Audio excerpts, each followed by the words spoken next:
Daddy. Dream Daddy. Dream Daddy. Dream Daddy.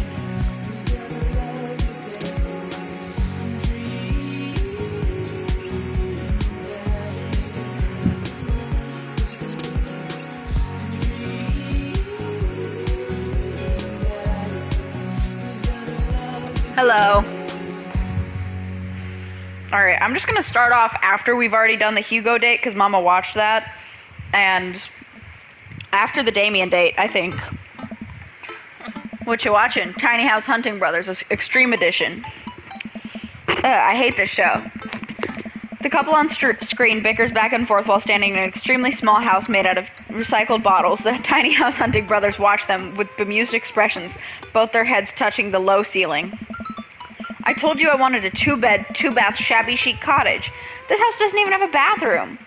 But honey, the outhouse is only 20 years away. It's not that bad. I am not pooping outside, Greg. Why don't they just get a regular-sized house? I don't know. How'd afternoon tea go?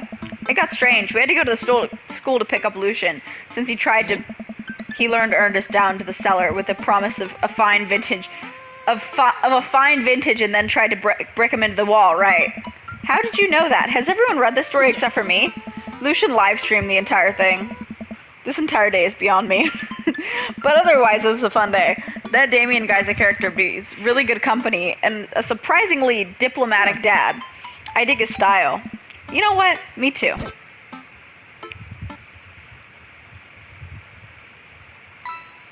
Day complete.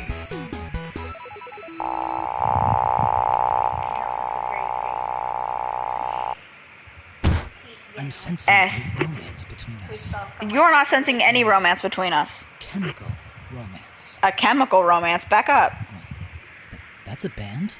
That's a band? He referenced My Chemical Romance. How much do you love me? Look at me. Look at me.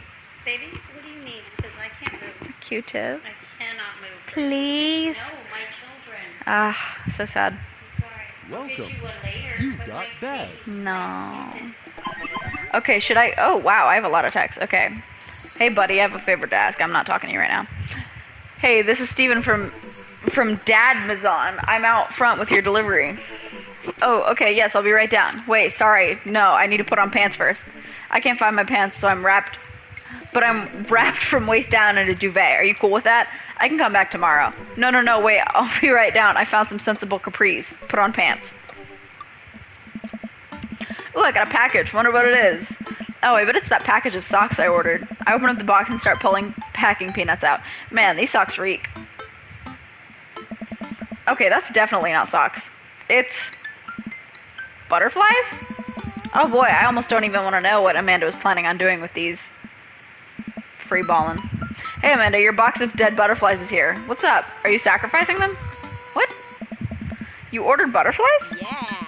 You can order dead butterflies online? Wait, so these aren't yours?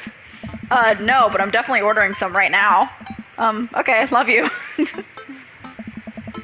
I take a look at the box again. Oh, this is addressed to Damien's house. Bring the box to Damien. Give the box to him. I'll give it to Damien. I should take it over to him. I jog over to Damien's house with the box. I pull back his door knocker, but suddenly the door opens.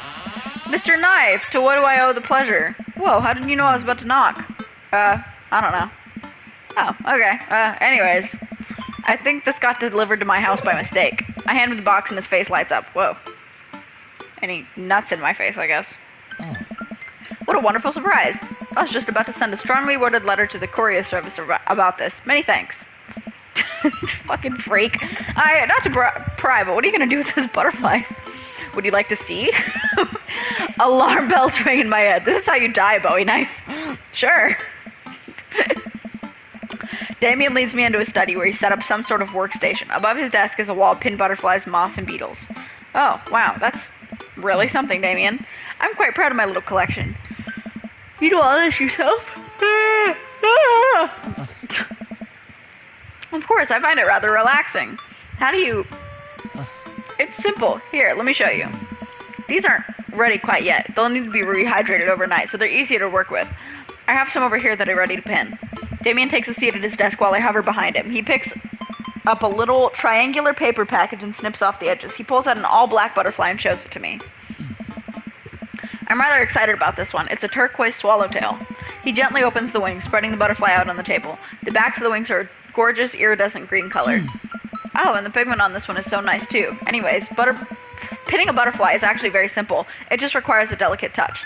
First, I'll put a pin I'll put a pin through the thorax! Damien slides a pin through the middle of the butterfly and places the butterfly on a piece of styrofoam. He carefully arranges the antenna with forceps and begins placing paper and more pins on and around it. He does this so effortlessly that it's almost hypnotic. I have a frame here that I think this one will look quite pretty in, but I'll need to let it sit for a couple of days until it's ready. And then what? I remove all the pins and put it on display with the others. I take a closer look at Damien's collection. One with bright blue wings keeps drawing my eye. This one's so pretty. Damien takes it off the wall. Ah, yes, that's a blue morpho, one of my favorites too. He hands the small frame to me. Here, I think this would look lovely in your home. Oh, I couldn't take this. I insist. Believe me, I have more than enough. Thank you. If you ever have an interest in pinning some insects yourself, you know where to find me.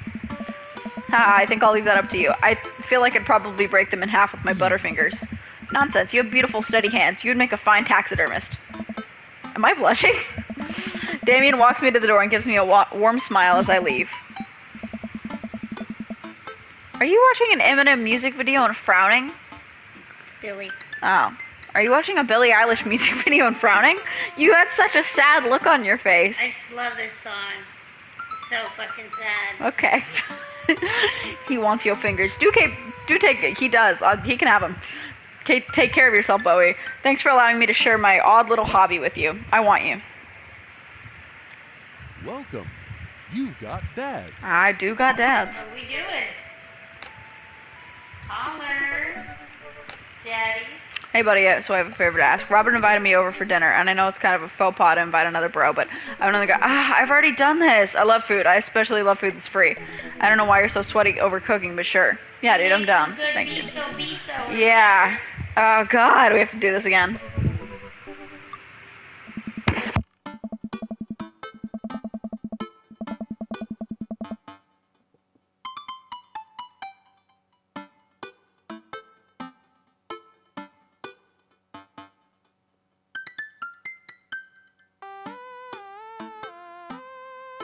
I'll be right back.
I am back.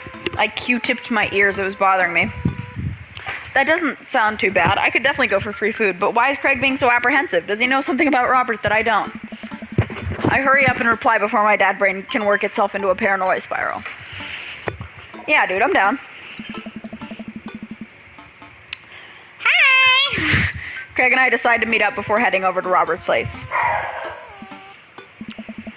Craig's waiting on my porch, bottle of white wine in hand. Bowie, boy, am I glad to see you. Likewise, man, classy of you to bring wine. Oh, it's not wine, it's sparkling apple cider. Robert literally has a wine cellar, so I think he's good. Wow. Or at least I think he has a wine cellar. I'm genuinely unsure if he was telling the truth or not. I can never tell with him. Thank God it's not just me, I never know. He's so deadpan about everything. I usually just laugh it off, but man, that guy's an enigma. We start walking over to Robert's house. Does Robert even know how to cook? I have sincere doubts about whether or not he knows how to shave properly or iron his shirts. I feel like you learn how to cook after you learn those two first. Nice. One time I saw him grab a hot dog from a trash can. I mean, it was at the very top of the trash can, like sitting above it, but still. If he were on trial, I think the jury would define that as in the trash. In his defense, I've definitely considered grabbing food from the top of the trash before. Yeah, but I think we've all considered it, but the difference is that Robert actually did it. True, maybe he's the enlightened one. Maybe we're holding ourselves back. Oh. We arrive at Robert's house and ring the doorbell, but the doorbell won't chime. Must be broken. Craig knocks on the door a few times. Since when does Robert have a dog? I don't know, that's weird. I can hear Robert just inside. 1 second. This is uncharted territory, Bowie. What if he's the one making barking noises and there is no dog? Don't say that, we're not even inside yet. Finally, the door opens. Robert looks a little surprised to see me. Bowie, didn't know you'd be tagging along. Did Craig not tell Robert I was coming? Come on, Craig. I can leave if there's not... No, it's fine. Come on in. Facts. We enter Robert's living room, which is surprisingly really nice. Super messy, but still nice. I do not bark.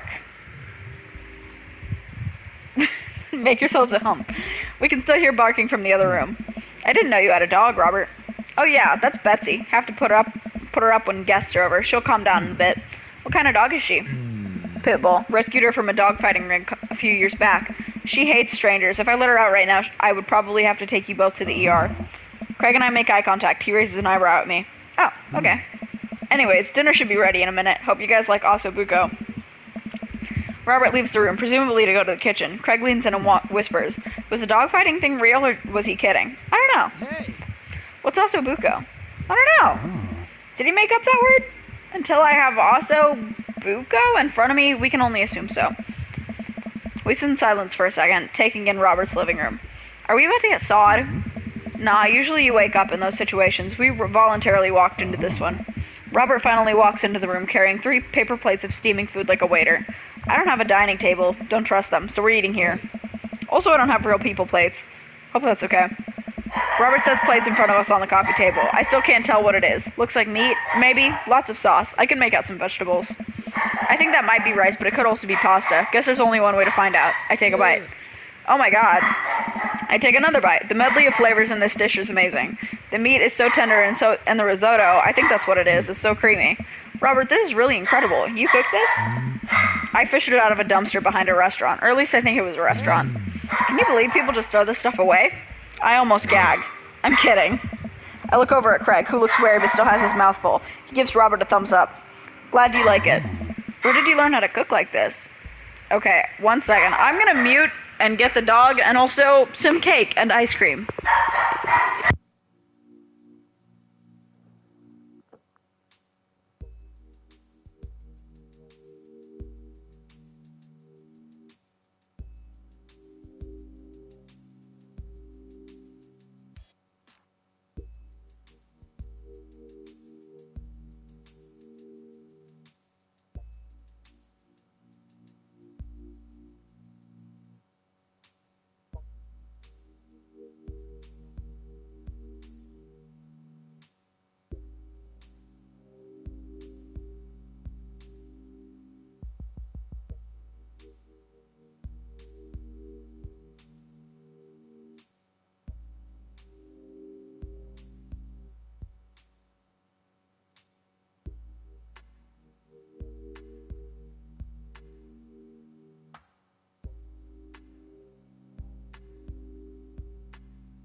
What's up, gang-a-lang? I'm back, and I have ice cream and cake, because that's the way God intended.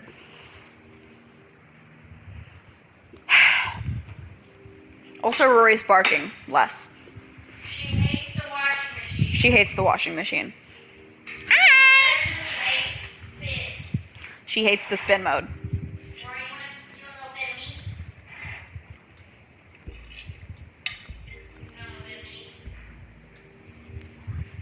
The cake is good. It's meat. And your honey's baby. Me the other night. Where did you learn how to cook like this? Worked at a restaurant in Spain for a hot sec. Oh, raw XD. Nuzzles your bulgy wolgy. Jesus.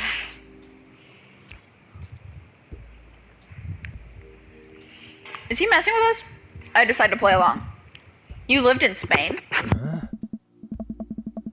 After I dropped out of college, I went backpacking through Europe, crashing on couches, sleeping in hostels, wherever. Totally broke.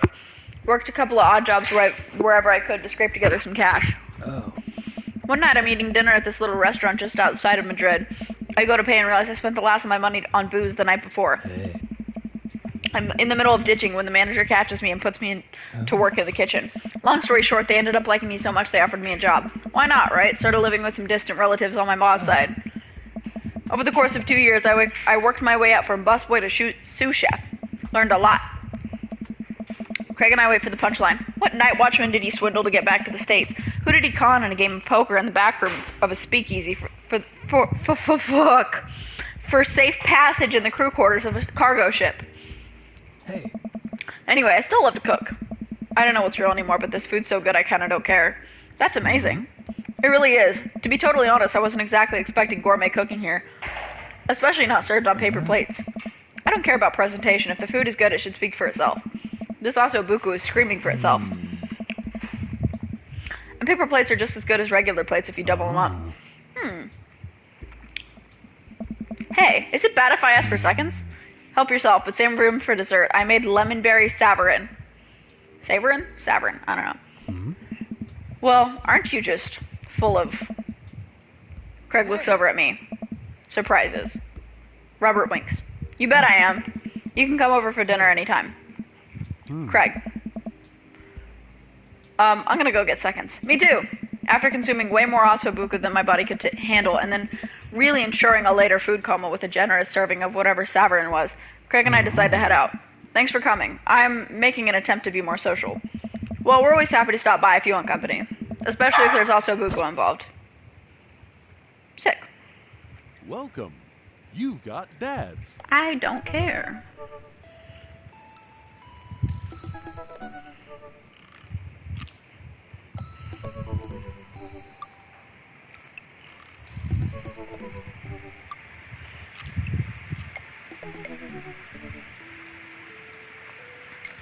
Robert, Craig, or Joseph.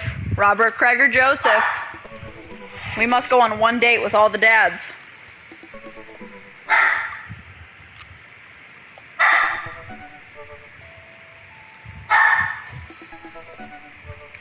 Hell yeah. I like Robert's dates.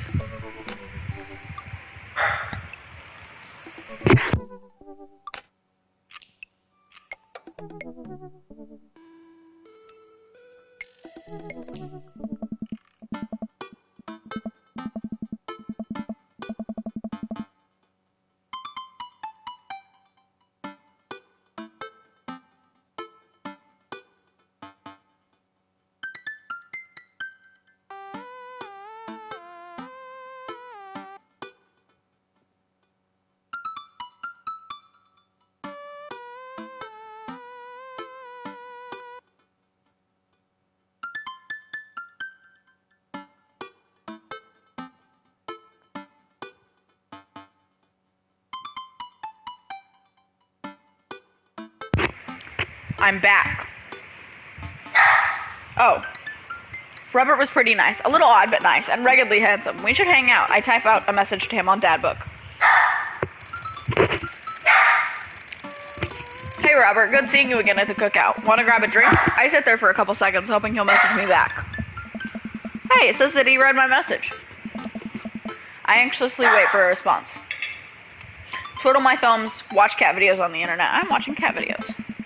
I start down a rabbit of cat videos and Robert quickly vanishes from my mind.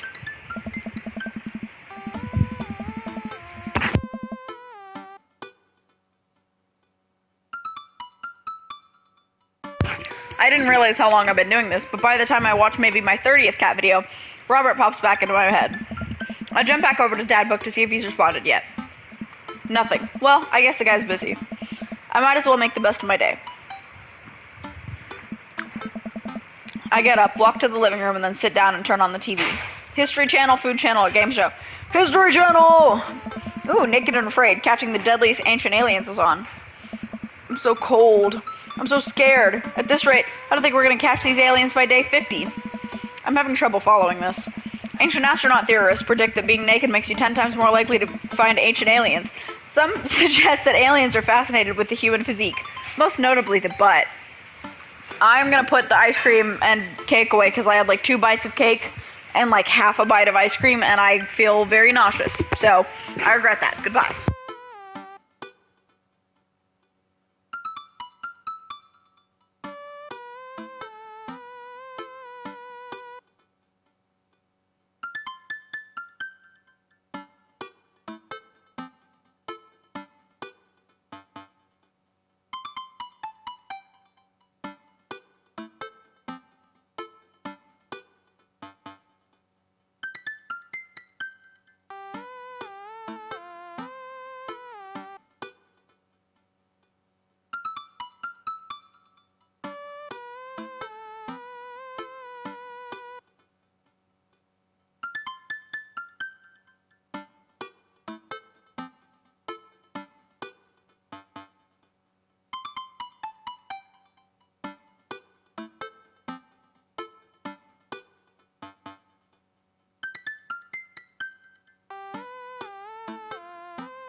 I am back and I have realized I don't think I ever want to eat cake again, or ice cream for that matter, but especially cake.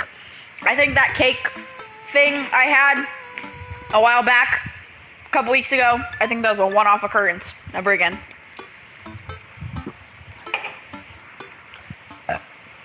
I just had a sip of Fresca. Love me some sparkling water. I fucked that sparkling water. I put my dick in that sparkling water.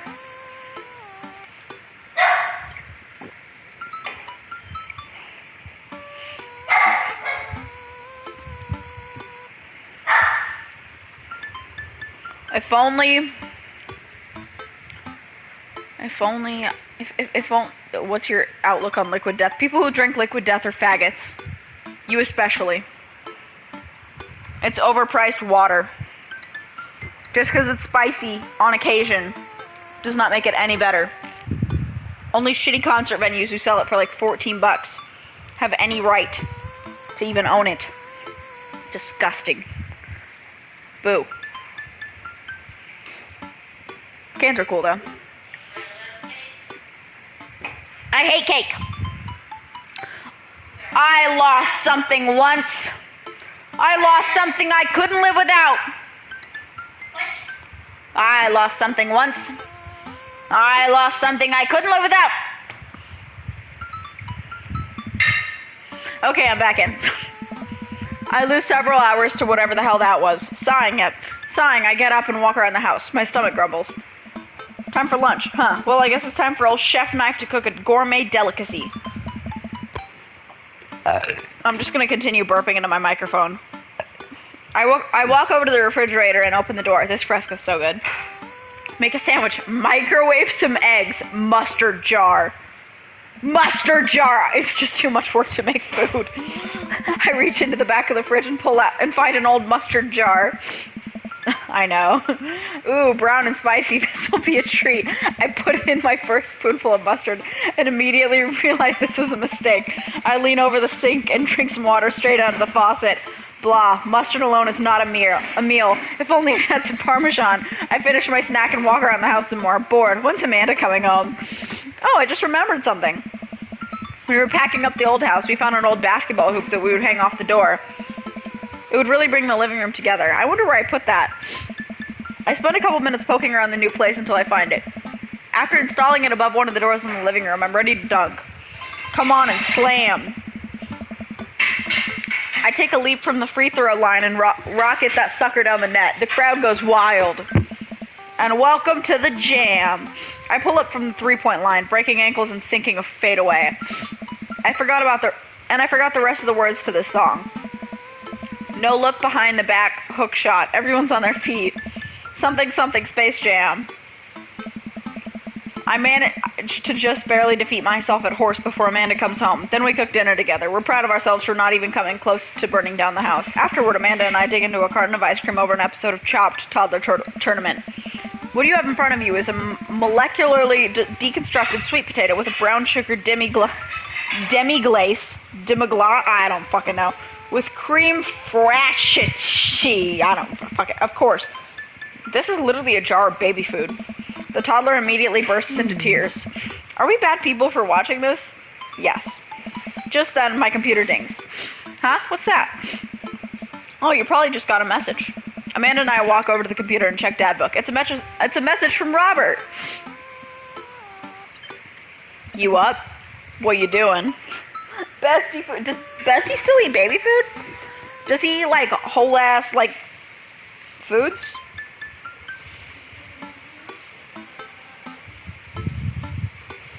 Or do he be eating baby food like breast milk and shit?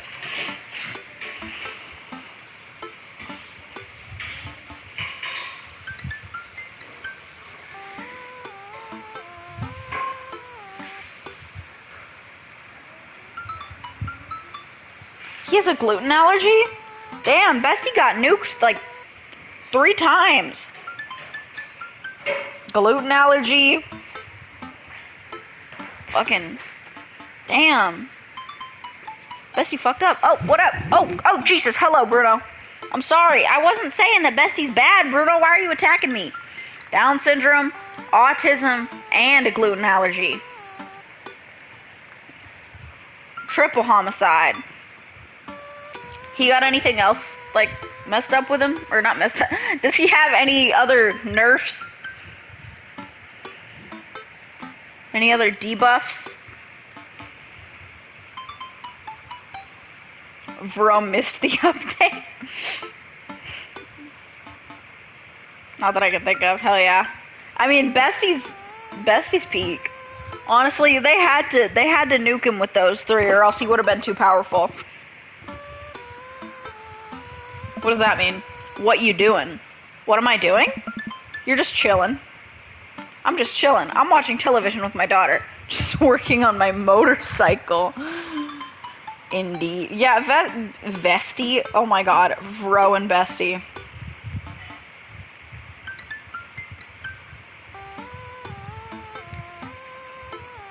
Should I be working on my motorcycle?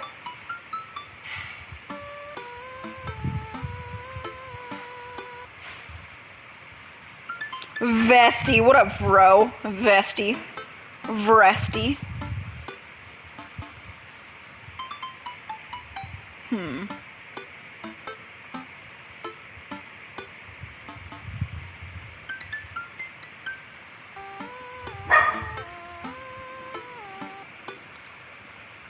I'm just chilling.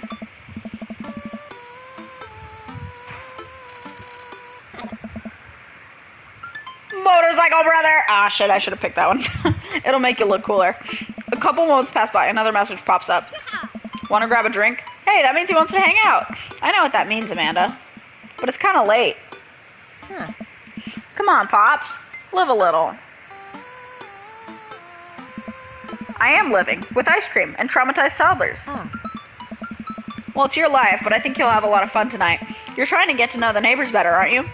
Fine. I type back a message to Robert asking him for details, and he tells me to meet him at Jim and Kim's.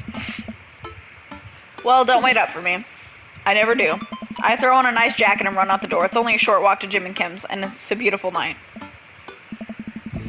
I walk into the bar and see the usual crowd of barflies drinking beer and watching sports. I spot Robert at the back of the bar and wave hi as I walk over. Hey man, how's it going? Hey buddy. Don't call me that. Ahoy there, Skipper. Fucking Mary, get away from me. Robert and Mary are here? Uh-oh. I brought Mary along. Figured we needed a drinking buddy. Oh man, I was excited to get to know Robert a little better. Now I have to deal with this weird married lady making passes at me. Don't look so scared, kiddo. We're just having a drink. Yeah, speaking of which, I think it's time for the first round. What are you having? Beer, something tropical. Whiskey, straight up. A dad after my own heart, huh? Robert Okay, well, Robert orders 3 shots of whiskey and passes them between us. Well, this wasn't how I expected my night to be going. Here's to bad decisions and relaxed moral values, fellas. What have I gotten myself into? We all knock back the shots. I almost choke on the whiskey as it burns down my throat. Holy hell, that was a kick. I look over at Robert and Mary, who seem like old pros at this. Robert grabs his jacket and throws it on. Let's get marching. What? The night's young, Chief. Come on. We're bar hopping. Oh, alright. We leave the bar and start walking down the street. I still don't know this area of town very well, so I just follow Robert. Hey. Where are we headed? I wish I were drinking. It's an Irish pub. A good pun is the whiskey to my heart. Puns are the lowest form of humor, Bowie. Try harder. Ouch. Am I going to be the butt of the joke all night? Jesus, Mary, put your fangs away for a second. We walk into I wish I were drinking. The bar is pretty much the same as Jim and Kim's, except for old-timey Irish memorabilia on the wall. Next round, what are you having? I don't think whiskey. Whiskey hasn't found me yet. Oh, okay. Well, that worked. Let's do it. Robert orders 3 more glasses of whiskey, and we post up in a garish green booth. Mary slides in and sidles up to next to Robert, which makes me breathe a sigh of relief. Let's sip this one, why don't we? Suit yourself. Mary immediately downs her shot in one gulp and burps loudly. That'll put hair on your chest. He likes whiskey, methinks. Reminds me of someone. You are truly the paragon of grace and beauty. Bruno, come here. I want him. I want my big fat boy. Mary grabs my drink and sips on it. Here, let me. She's biting his fucking ear. Ow! Bruno! Everybody, come here.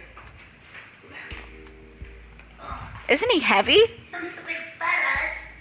Come here, big fat ass. Oh, my big boy. Oh, Jesus, you're fucking heavy. Oh, God, don't. You got me a pissy. She was born to be pissy, Mom. She took my drink. Hey! Bowie, be a dear and get us another round, will you? No. I don't know how to process this evening at all. I get up and order another round of drinks from the bartender. As I head back, I see Mary and Robert having a lively conversation. Robert roars with laughter. I don't think I've ever seen the guy smile, let alone laugh. I take a seat across the booth from them and pass out the drinks. So Edith's kid snuck some pot brownies onto the table at the last bake sale, right? And I bought that little hemp sweatshirted gremlin in the act, so I go up to Edith with the baggie and I'm about to tell her when all of a sudden she just freaks out at me. "You're ruining the bake sale," she says. "I should have been PTA president. Your roots are bad," and blah, blah, blah. So what do? I told her to have a brownie and that everything was going to be fine. They both erupt in laughter. I politely follow along with the story. She ate 3. More laughter. Okay, that was actually pretty funny. She called the cops and told them that time had stopped. Rest, buddy. Mary looks directly at me. "Do you smoke weed?" "What?" Ah. "You know, the devil's lettuce." Hey. I have 2 big fat blumps in my purse right now. Want a blaze? What? No. I'm a law-abiding citizen. You with the feds? I worked hard for what I have, and no 2-bit corner boy is gonna drop the dime on me. So you take what you're pushing somewhere else, and I'll keep running my business the way I want it run. Oh, Jesus, Bruno, you're fucking huge. What? Remember, you come at the king, you best not miss. Jesus, kid, dial it back. Robert giggles helplessly. He wants me so bad. Hey. I'm just kidding, cowboy. Lay off the kid, Mary. He might not be used to your brand of humor. Fine. We sit around and sip our drinks, people watching and cracking jokes. Bye, Bruno. After a little bit of time, I begin to warm up to Mary. Her jokes become much funnier and much less scary. But it seems like she's not going anywhere anytime soon. I just wanted some alone time with Robert. I wonder if I can get her to leave somehow. Isn't Joseph wondering where you are? Lots of eligible bachelors around here, huh? Could you get the next round? That seems like the most polite. You trying to ditch me, pal? No. Let Mary bar hop in what she wants to wear. I think that is perfectly suitable attire in her little cross necklace. It's perfect. It shows she got some shape still. Just saying. Joe Sawyer.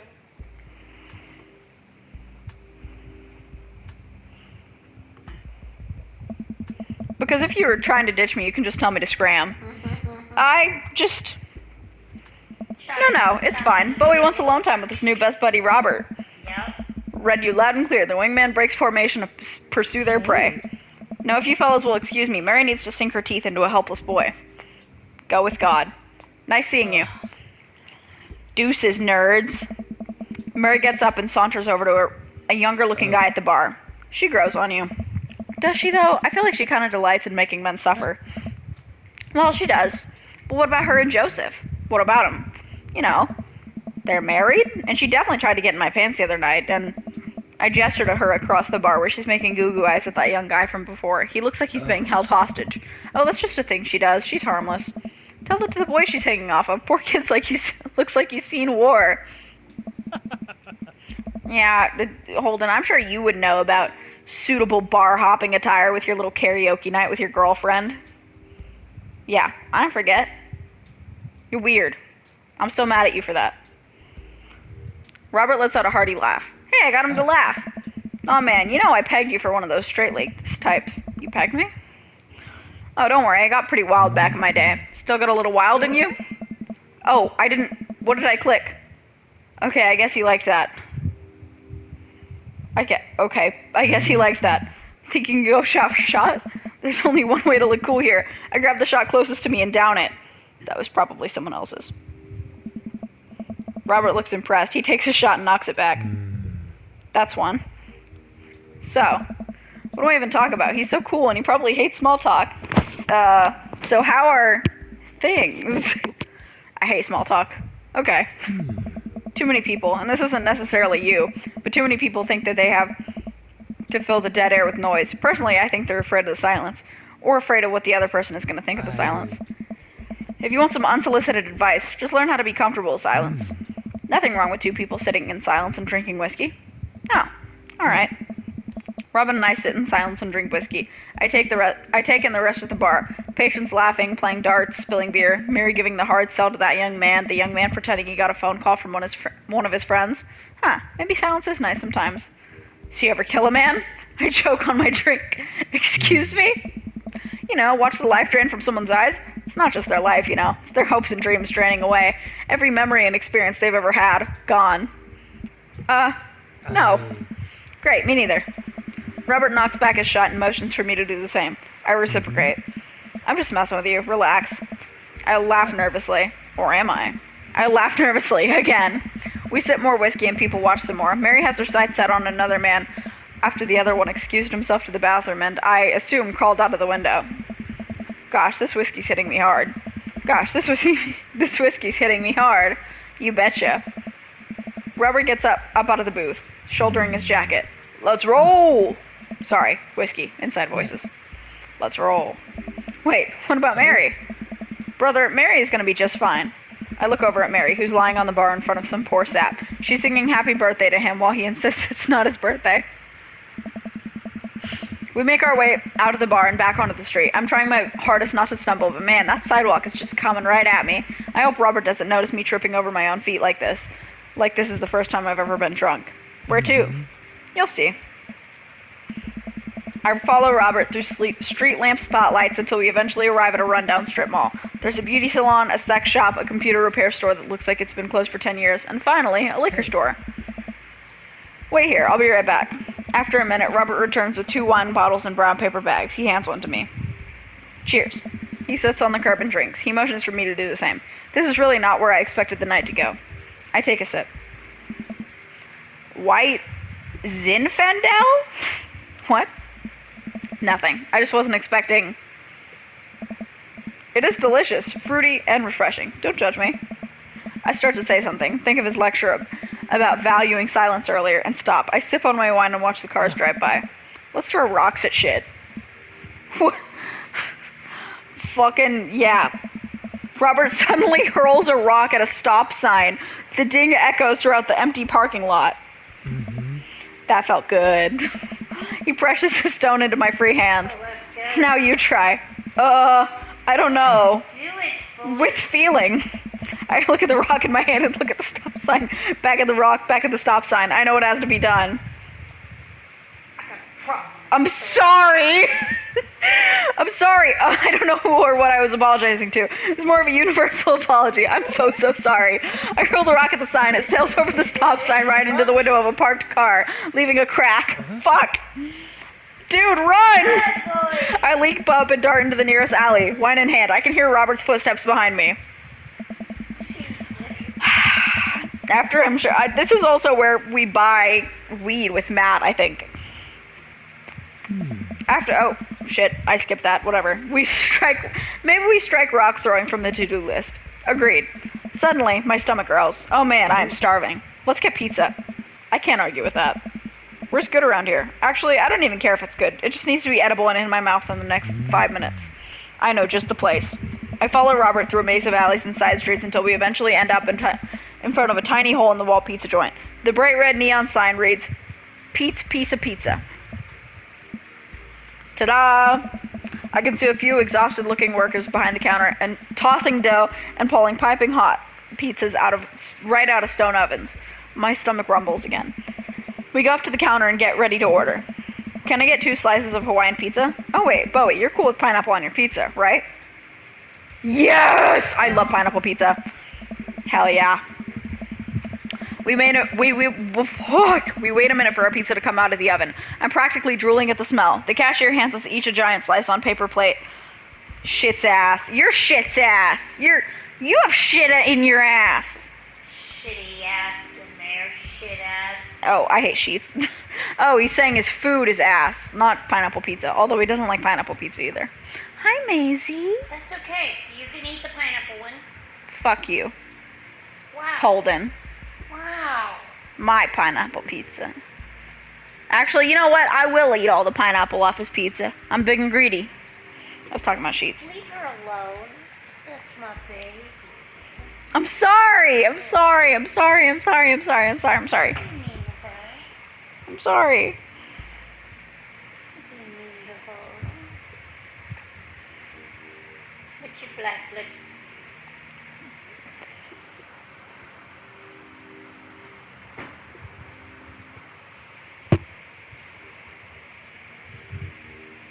We wait a minute for our pizza to come out of the oven. I'm practically I already read this. Degrees will fall apart. We take our pizzas outside and wander through the alleyways as we eat. I take a bite. It's absolutely delicious. Pineapple is truly the best pizza topping. Hell yes. You said it. Man, I feel way better now. You and me both. We hear a noise coming out of a slightly ajar door in the alleyway. Robert looks at me excitedly. Got any more of that wild in ya? You betcha. I'm so tired. I love my daughter and I should go home to make sure that she's alright. You betcha. Good on ya. Stop coming on me. Robert and I slide the door open and peek inside. It's completely dark except for some flickering light. We slowly creep forward, cautious not to be heard or seen. Are we gonna get fucking sawed? We're gonna get killed.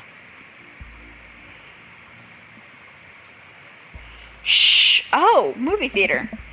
Don't shush me so loud. Shh. We come to the end of the hallway and find ourselves standing in front of a movie screen. Oh, this suddenly makes sense. Did we really just sneak into a movie theater like a couple of teenagers? Kilt like the Irish? No talking during the movie. We look into the audience and surprised to see that it's almost completely empty, save for a row of teenagers in the front. They look annoyed when they notice us. Robert starts making his way to the very back of the theater and I follow him. We settle in with our wines and try to make sense of this movie. It's a romantic comedy, I think. A young man is frantically trying to get through New York to find the woman he's finally realized he's in love with.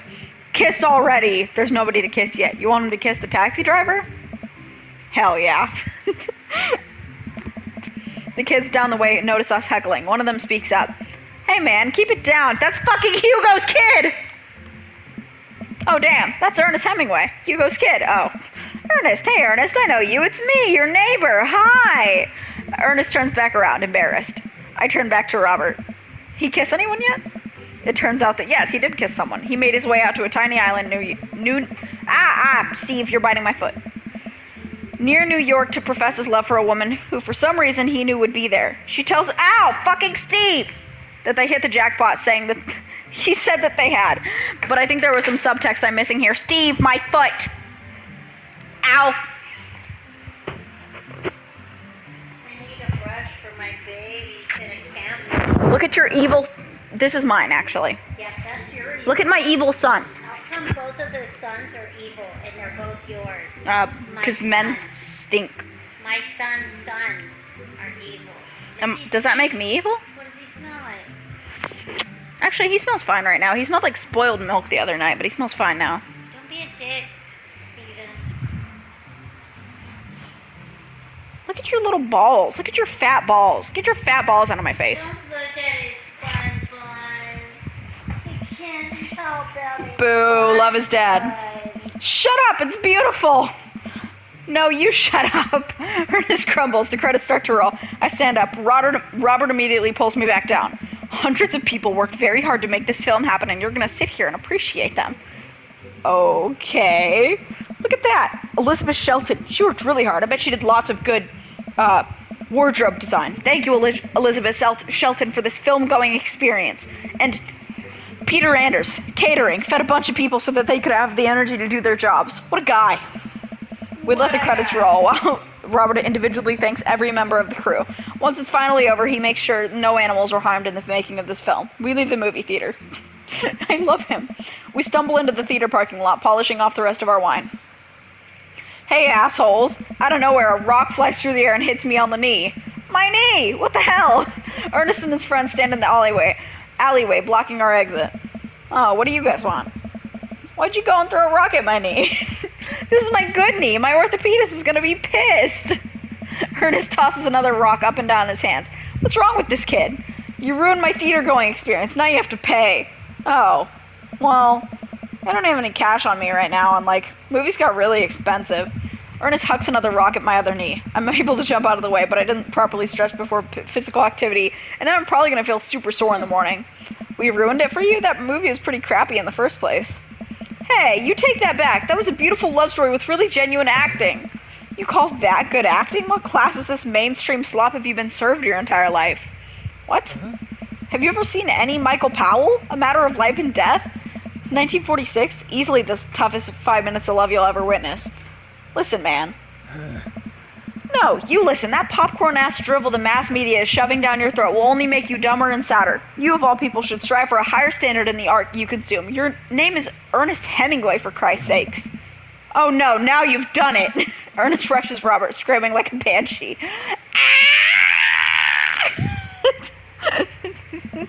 I dive between Ernest and Robert, trying to stop the kid. He lunges forward, kicking me as hard as he can in the knee. Fuck my knee! Robert gets in between Ernest and myself as if he's seeing red. Fuck, my fucking knee hurts. Alright, buddy. Talk like punk, get hit like a punk. Robert squares up into a boxer stance. Queensbury rules. 3-minute rounds with 1 minute rest in between. No low belt blows, push hooks, J grabs, or high blows. What? And don't even think about pulling an illegal turnstile. That's an automatic deduction of 3 points. You'll have to designate a second if you're unable to fulfill your role as main duelist. One of your friends over there looks like he has enough youthful vivacity to handle it. Hey man, I don't want to get dragged into this. That movie sucked. It's too late. You two are bloodbound. If he dies, you die. Sorry, I don't make the rules. Talk to Queensbury. We're just gonna go. Ernest and his friends warily back away. Robert calls after them. The Queensbury Association will hear about this and consume better content. Once the teens are safely out of earshot, Robert turns to me. Were you about to actually fight that kid? Are you kidding me? I would never hit a child. That would be despicable. You throw the rules at them, though. They always bolt. Nobody wants a Queensbury sanctioned throwdown. But full disclosure, I made half of that up. Wow. That's hot. See, you don't even have to know the rules. You just make them up. Come on, let's get out of here. Excuse me. Robert and I cool down. Why is he moaning in my ear? Robert and I cool down a bit as we walk back to the neighborhood. I'm so sorry. I get really into the art of filmmaking when I drink. It's okay. I think it's cool how much you like movies. To be honest, I don't even know a lot about them myself. Buddy, I got so much to show you. You ever seen any Sam Fuller? I haven't.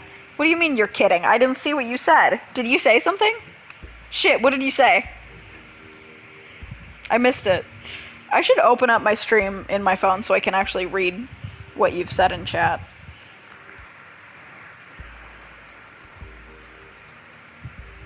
Where am I? Where's my YouTube channel? There I am. Kilt like the Irish. You're kidding about the Irish?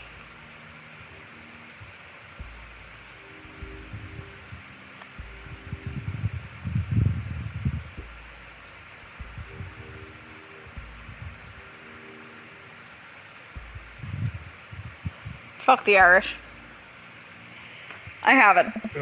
Fuller is cash. Thanks for defending my honor. It's a little strange when you say it that way, but sure, why not? Stop coming on me. Robert throws an arm around my shoulder, and we drunkenly belt out tunes all the way back. We finally get to his doorstep. This was an interesting night. I liked it. A smile forms on his cheeks, a rare sight. Let's hang out again soon, yeah? Yeah. I linger there for a second, swaying drunkenly in the night breeze. Robert claps me on the shoulder. Night, bud. Robert heads back inside, and I stumble my way back home. Do it once, do it right. That's my dad tip. I got a dad tip. Crime! Crime and white wine! If it bleeds, we can kill it. Excuse you? It's Welcome. funny that they have, You've got dads. I don't want dads. It's funny that they have, like, such young voice actors, because these don't sound like dads at all. These sound like 2000s band members. Alright, I am gonna fucking put on some YouTube and lay, I think.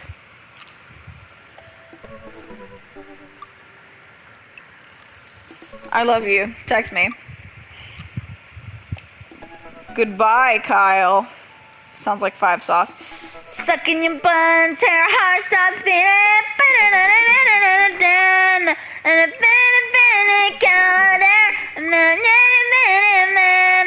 She gives me a feeling that I can't find. And it's the road leads to nowhere. And all I wanna do is go there. She's got me running from the daylight.